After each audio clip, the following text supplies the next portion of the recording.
Hello साथीहरू, आज चाहिँ म हजुरहरूलाई साडी फिटिङ गर्ने तरिका देखाउन गइरहेको छु।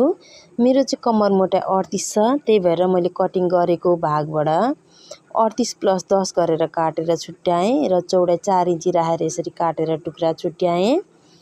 अनि कटिङ गरेको भागको साडीमा त्यो बेल्ट चाहिँ बीचमा यसरी मुजा पार्दै पार्दै जुन साडीको मुजाको भाग छ त्यहाँसम्म सिलाएँ।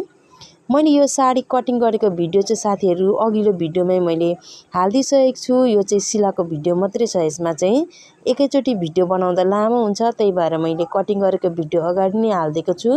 यसमा चाहिँ सिलाएको फिटिङ गरेको मात्रै छ साथीहरू। यदि हजुरहरूले बुझ्नु भएन भने कमेन्टमा भन्नु होला।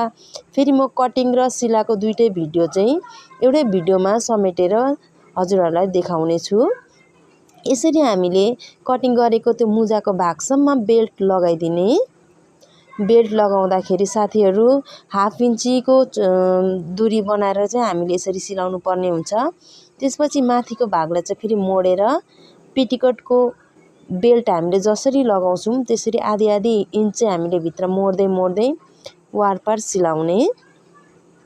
हामीले भित्र बक्रम राख्नुपर्ने हुन्छ साथीहरू।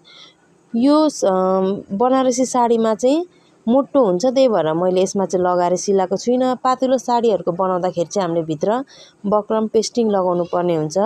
त्यसपछि जुन त्यो हामीले आँचलको भागमा कटिङ गरेर निकालेको हुन्छ त्यसमा यसरी मुजा बनाइदिने र अहिलेको बेल्टको भागलाई यसरी नै मोडेर त्यस मुजा माथि राखेर यसरी सिलाइदिनुपर्छ। यसरी सिलाएपछि हाम्रो आँचलको भाग त्यसमा जोइन्ट हुन्छ।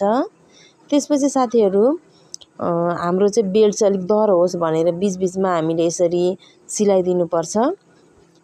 सुरुवालको मोताको जस्तो क्रस बनाएर डिजाइन दिँदा पनि हुन्छ, यसरी सादा सिलाइदिँदाखेरि पनि हुन्छ। त्यसपछि खिप अड्काउनको लागि हामीले चाहिँ 2 इन्ची जतिको टुक्रा कपडा काट्ने। 20-21 इन्ची जति लामो टुक्रा काटेर चाहिँ यसरी सिलाएर मोडेर चाहिँ हामीले पल्टाइदिन्छौँ। यसरी पल्टाइसकेपछि आइरन लगाउँदा पनि हुन्छ अथवा एकैचोटि आइरन लास्टमा लाउँछु भन्दा पनि हुन्छ साथीहरू। त्यसपछि यसरी बेल्टमा राखेर चाहिँ छेउमा चाहिँ हामीले 3-4 इन्ची जति छोडिदिने अनि यसरी मोड्दै मोड्दै सिलाइदिने। यसरी यस्तो खालको कपडाको हामीले लाउँदाखेरि चाहिँ साथीहरू अलिक मोटो पातलो जत्रोलाई पनि हुन्छ,